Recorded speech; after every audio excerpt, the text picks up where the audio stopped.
బెంగళూరు యువతి హత్య కేసులో నిందితుడిని పోలీసులు అరెస్ట్ చేశారు. బెంగళూరులో ఈ నెల 23వ తారీఖున జరిగిన హత్య పెద్ద ఎత్తున సంచలనమైంది. దేశవ్యాప్తంగా కూడా చర్చనీయాంశమైంది. ఈ నెల 23వ తారీఖున బెంగళూరులో ఓ హాస్టల్లోకి వెళ్లి కృతి అనే యువతిని గొంతు కోసే హత్య చేశాడు నిందితుడు అభిషేక్ను మధ్యప్రదేశ్లో పోలీసులు పట్టుకున్నారు. విచారణ కోసం కర్ణాటకకు పోలీసులు తీసుకొస్తున్నారు.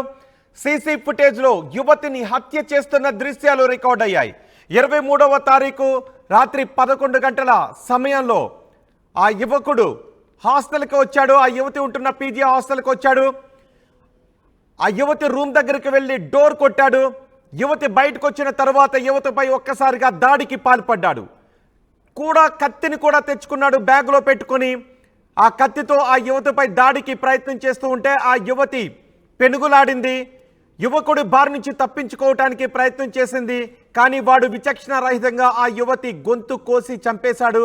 ఆ తర్వాత అక్కడున్న మిగిలిన స్టూడెంట్స్ కూడా అక్కడికి వచ్చారు. ఆ యువతిని చూసి దగ్గరికి వెళ్లేందుకు ఎవరు కూడా ప్రయత్నం చేయలేదు. భయభ్రాంతులకు గురయ్యారు. వెంటనే పోలీసులకు ఇన్ఫార్మ్ చేశారు. పోలీసులు అక్కడికి వచ్చి యువతిని ఆసుపత్రికి తరలించారు. కానీ ఆ యువతి చనిపోయింది. వాడు ఆ యువతిని చంపేసి అక్కడి నుంచి పారిపోతున్న దృశ్యాలు అవన్నీ సీసీటీవీలో రికార్డ్ అయ్యాయి. తనకు తన ప్రియురాలికి మధ్య గ్యాప్ రావటానికి ఆ యువతే కారణమని భావించిన ఈ అభిషేక్ అనే యువకుడు కృతి కుమారి అనే యువతపై అతి క్రూరంగా దాడికి పాల్పడి చంపేశాడు. ఆ రోజు కృతి కుమారిపై దాడికి పాల్పడిన రోజు ఏం జరిగిందో సీసీటీవీలో రికార్డ్ అయిన దృశ్యాలు చెబుతూ ఉన్నాయి. అక్కడ యువతులందరూ పరిగెత్తుకుని వచ్చారు. ఆ కేకలు విని అరుపులు విని వాళ్ళంతా పరిగెత్తుకొచ్చారు. ఆ యువతిని రక్తపు మడుగులో ఉన్న కృతి కుమారిని చూసి భయభ్రాంతులకు గురయ్యారు. వెంటనే పోలీసులకు ఇన్ఫార్మ్ చేశారు. ఎవరూ కూడా యువతి దగ్గరకు వెళ్ళటానికి ధైర్యం కూడా చేయలేదు. భయంతో వణికిపోయారు. వాడు మాత్రం వీడే అభిషేక్, వాడే ఆ యువతిని చంపి అక్కడి నుంచి పారిపోయాడు. పారిపోయిన తర్వాత పోలీసులు బృందాలుగా వాడి కోసం గాలింపు చర్యలు చేపట్టారు. ఎక్కడికి పారిపోయాడు, ఎటువైపుగా వెళ్ళాడు అనే వివరాలు పోలీసులు బెంగళూరులో ఉన్న అన్ని సీసీ కెమెరాలను పరిశీలించారు.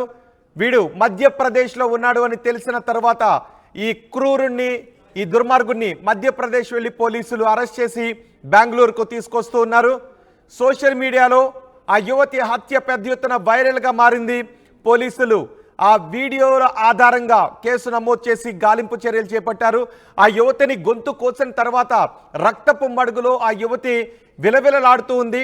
ఎవరు కూడా పీజీ హాస్టల్లోనే ఎవరు కూడా యువతి దగ్గరికి వెళ్ళే ధైర్యం చేయలేదు, ప్రయత్నం చేయలేదు. కానీ వాళ్ళంతా భయభ్రాంతులకు గురయ్యారు. పోలీసులకు ఇన్ఫార్మ్ చేశారు.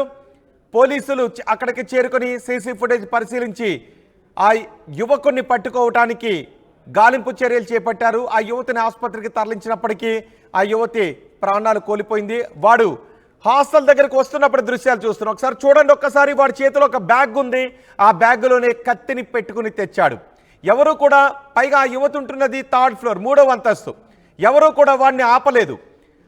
తలుపు కొట్టిన తర్వాత ఆ యువతి బయటకు వచ్చింది. వాడిని చూసి ఒకసారిగా కంగారు పడింది. ఎందుకంటే వాడు ఆమె స్నేహితురాలి ప్రియుడు, స్నేహితురాలికి వీడికి గ్యాప్ రావడానికి కారణం ఈ యువతే అని ఆ యువకుడు భావించాడు. అందుకే ఆ యువకుని చూడగానే భయభ్రాంతులకు గురయ్యింది ఆ యువతి. కొన్ని రోజుల నుంచి అభిషేక్ ప్రేమిస్తున్న యువతి అతనితో మాట్లాడట్లేదు. ఎందుకంటే ఉద్యోగం సద్యోగం లేకుండా బలాదూరు తిరుగుతున్నాడు.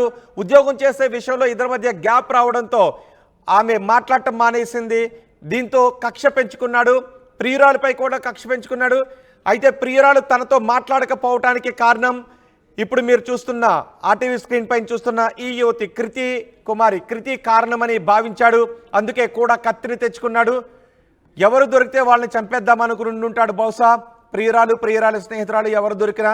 అందుకే డోర్ నాక్ చేసిన తర్వాత ప్రియురాలి స్నేహితురాలు కృతి బయటకు వచ్చింది. బయటకు వచ్చిన ఆ యువతపై విచక్షణ రహితంగా దాడికి పాల్పడ్డాడు.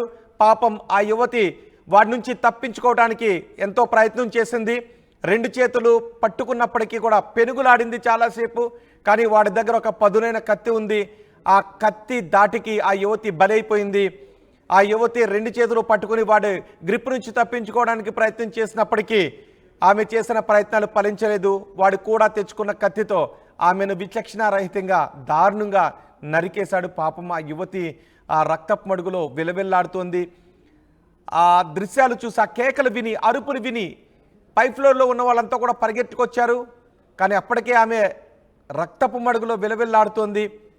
ఆమె దగ్గరికి వెళ్ళటానికి ఎవరికి ధైర్యం సరిపోలేదు, వాళ్ళకి ఎవరు వెళ్ళలేదు. కానీ పోలీసులకు మాత్రం ఇన్ఫార్మ్ చేశారు. పోలీసులు అక్కడికి వచ్చి ఆ యువతిని ఆసుపత్రికి తరలించారు. కానీ ఆ యువతి ప్రాణాలు కోల్పోయింది. ఆ యువతిని అతి దారుణంగా చంపిన ఈ అభిషేక్ కోసం పోలీసులు బృందాలుగా గాలించారు. ఈ సీసీ ఫుటేజ్ చాలా కీలకంగా మారింది. ఇప్పుడు మీరు చూస్తున్న సీసీ ఫుటేజ్ చాలా కీలకంగా మారింది పోలీసుల ఇన్వెస్టిగేషన్లో. వెంటనే అభిషేకే ఈ హత్యకు పాల్పడ్డాడు అని ఆ దృశ్యాలు చూసిన వెంటనే పోలీసులు నిర్ధారించుకున్నారు.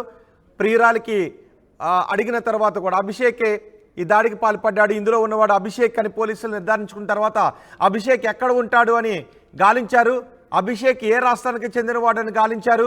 పోలీసులు అభిషేక్ సంబంధించిన వివరాలు, అతను ఎటు పారిపోయాడనే వివరాలు సేకరించిన తర్వాత మధ్యప్రదేశ్లో ఉన్నాడు అని పోలీసులు తెలుసుకున్న తర్వాత మధ్యప్రదేశ్ వెళ్లారు కర్ణాటక పోలీసులు. అభిషేక్ను అరెస్ట్ చేసి కర్ణాటకకు ప్రస్తుతం పోలీసులు తీసుకొస్తూ ఉన్నారు.